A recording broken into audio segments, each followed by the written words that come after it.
Bien, gracias, Estudio. Bueno, una actividad muy interesante desde el punto de vista social que en este momento se está desarrollando en el Salón Marechal de la Falda. Bueno, me gustaría que te presentes y el contexto un poco de esta convocatoria y la temática que se está abordando en este momento. ¿Cómo estás? Bueno, buenas tardes. Mi nombre es Alejandra Rossi.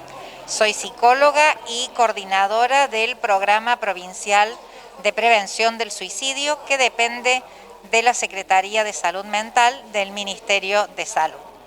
Estamos aquí convocados a instancias del municipio para desarrollar la temática de la prevención del suicidio. Bien, recién hablamos, bueno, estábamos cubriendo una parte de la charla y por ahí la consulta que teníamos dentro de los distintos temas, digamos, que incluyen, hablamos sobre la conducta temeraria de los jóvenes, por ejemplo, en el tránsito. Si esa acción de alguna manera representaba como una especie de un intento de suicidio, una modalidad dentro del mismo contexto de los causales, ¿no? Y acciones que generan esta patología. Sí, dentro de la categoría suicidio tiene que haber intencionalidad de quitarse la vida. Es la única forma de considerarlo suicidio consumado, aquel que acaba con la muerte, o intento o tentativa cuando el acto se ve detenido por cuestiones internas o externas, decimos nosotros, ¿sí? Externas puede ser que alguien llegue justo para salvar, e internas que no se haya usado un método lo suficientemente potente. La conducta temeraria entra dentro de una categoría que nosotros llamamos parasuicidios, que en realidad aquí no está presente la intencionalidad de quitarse la vida, pero que sin embargo se asume como conducta de riesgo, ¿sí? Por una falta de cuidado de la vida, por un relajamiento de los límites, ¿sí? Las personas creen que pueden manejar a la velocidad que se les ocurran, manejar alcoholizados, y dentro de eso un montón de otras cosas que vos te sorprenderías. Por ejemplo, fumar es una conducta para suicida, hacer deportes de riesgo, tener una enfermedad crónica y no tomar la medicación. O sea, no hay intencionalidad hasta tanto no se pruebe lo contrario, ¿verdad? Porque puede ser que alguien a 200 kilómetros por hora termine estrellado y habrá que determinar si eso fue un accidente o un suicidio. Pero básicamente para ser considerado como tal tiene que haber intencionalidad. Claro, vulgarmente uno plantea cuando una persona está generando una acción por ahí, bueno, que roza mucho de lo que vos decías recién, diría, es un inconsciente. La pregunta es esto de la inconsciencia o lo consciente. Recién vos mencionaste muchas conductas o consumo de determinados elementos que se plantearía, está más dentro de la conciencia o de la inconsciencia estas acciones. Dentro de la inconsciencia, porque no hay una potestad sobre el yo. Digamos, si hubiera algo que pueda domeñar de alguna forma el cuidarse, el no conducir rápido, el no tener conductas temerarias, podríamos hablar de una persona que no tiene problemáticas en este ámbito, ¿verdad?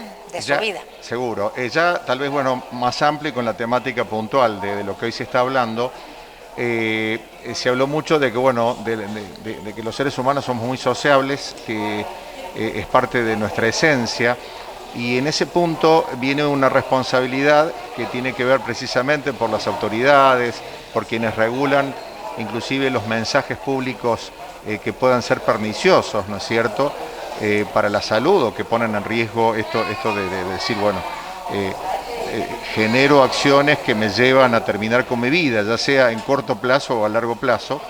¿Qué podemos decir sobre condicionamientos sociales? Podemos hacer desde modas, hoy bueno, es muy común y tal vez la tecnología ha sido noticia, tal vez no en este momento puntual después de la pandemia, pero sí de algunos juegos en los cuales se proponía como una moda o como un desafío realizar determinadas tareas que ponían en riesgo la vida de las personas, y hablamos de un fenómeno casi mundial, ¿no? Sí, sí, claro, que fue el juego de la ballena azul o eh, o ver determinadas series. Bueno, eso más que un condicionamiento social, yo te diría que es por ahí una falta de mirada, porque si hablamos de La ballena azul, realmente proponía tareas muy extremas, y esas tareas extremas también implicaban que alguien no estaba mirando.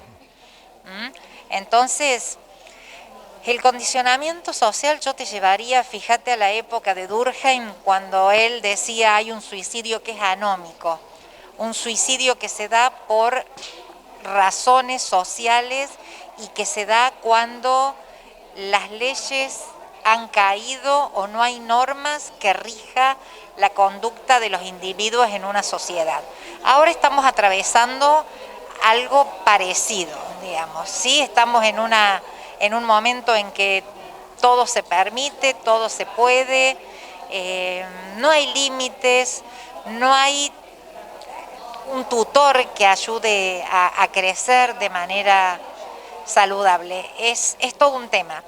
La pandemia nos hizo retroceder en este aspecto de que nos pasamos años propiciando que los chicos pasaran menos horas en los dispositivos y más horas con otros humanos, por decirle de alguna forma, ¿no?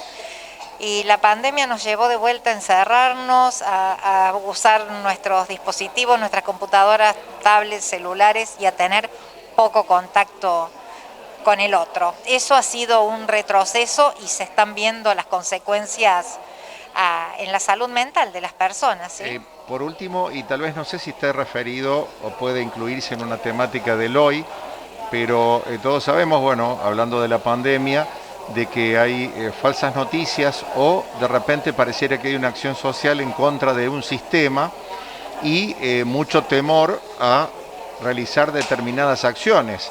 Hoy se podría decir que hay gente que piensa que pone en riesgo su vida o por no vacunarse o por vacunarse, por ejemplo. ¿Hay algún estudio que de alguna manera ayude a que la pandemia o lo sucedido o la reacción a la pandemia nos pueda ayudar a que se haya optimizado el entendimiento de cómo funcionamos como sociedad o nuestras conductas? ¿Hay algún razonamiento? No, y hay muchos estudios en cursos, pero sin conclusiones, porque la pandemia todavía la estamos transitando. Entonces, todo está en estudio, digamos, no hay conclusiones.